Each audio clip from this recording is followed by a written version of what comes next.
না, তারা পাহারা দিতে আসলেও আমরা চাই না যে পাহারা দেখ। ফার্স্ট কথা, আমরা হিন্দু, আমাদের শরীরে শক্তি আছে, আমাদের রক্ত আছে বলে আমরা আন্দোলন করতেছি। তো আমরা যদি আন্দোলন করতে পারি তাহলে অবশ্য আমরা আমাদের মন্দিরও পাহারা দিতে পারবো। মাদ্রাসার পোলাপাইন বা যাই বলেন, আমাদের অন্য কোনো ধর্মের লোক বা হোক সে যেই হোক আমাদের লাগবে না, আমরা হিন্দুরাই আমাদের জন্য এনাফ।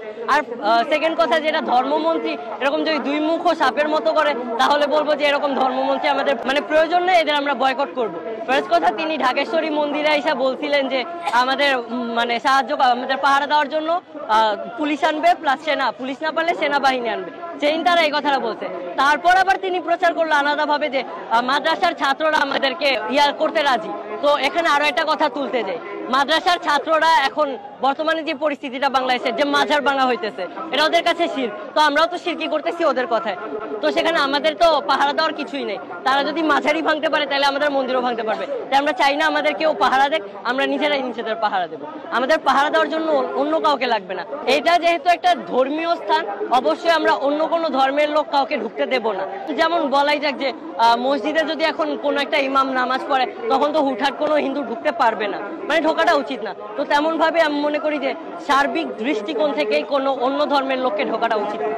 বাংলাদেশের সংবিধানে বলা আছে সবাই সমান, সব ধর্মের লোক সমান, কারণ সংখ্যালঘু নামে কোনো সব ধর্মের লোক সমান যদি হইতো তাহলে গরুর গোস্ত খাওয়া নিয়ে যে একটা ট্রেন্ড চলতেছিল যে গরুর গোস্তের দাওয়াত দিলাম, ওই ট্রেন্ডটা কই থেকে আসছিল? আমরা যদি সমান হই সবাই, ওই ট্রেন্ডটা তো আসার কথা ছিল না, ওই ট্রেন্ডটা তো চলছে। বৈষম্য ভাই থাকে, যত যাই বলেন, বৈষম্য বিরোধী আন্দোলন করার পরেও ধর্ম যেহেতু দুইটা আলাদা, বৈষম্য থাকবে।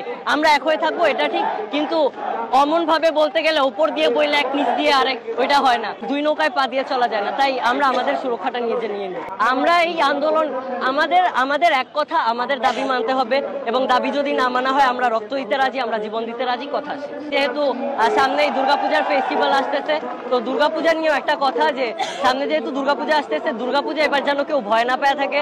বাংলাদেশে সবচেয়ে বড় কোনো যদি দুর্গাপূজা হয় সেটা এই বছর হবে, এবং এই বছরের দুর্গাপূজায় মা দুর্গার হাতে সব থাকবে, কোনো নকল অস্ত্র থাকবে না। মন্দিরে কেউ ধ্বংস করতে আসলে, মন্দিরে কেউ হত্যাকাণ্ড চালাতে আসলে, মন্দিরে কেউ নিপীড়ন চালাতে আসলে তাকে যেন সেখানেই মা দুর্গার অস্ত্র দিয়ে দমিয়ে দেওয়া যায়। এবার আমরা সুন্দরভাবে দুর্গাপূজা পালন করব, কেউ ভয় পাবেন না। এই আন্দোলনও চলবে, দুর্গাপূজাও চলবে।